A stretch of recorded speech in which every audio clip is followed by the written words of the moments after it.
Hello, my drone decided to misbehave this week when I was up in the hills trying to fly it. I had to take it down as rapidly as possible and hand land it in case I lost it. This video shows you how I hand landed it.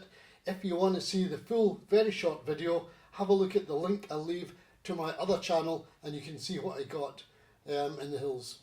Thanks for looking. Don't forget to subscribe on both channels. That would be a great thing.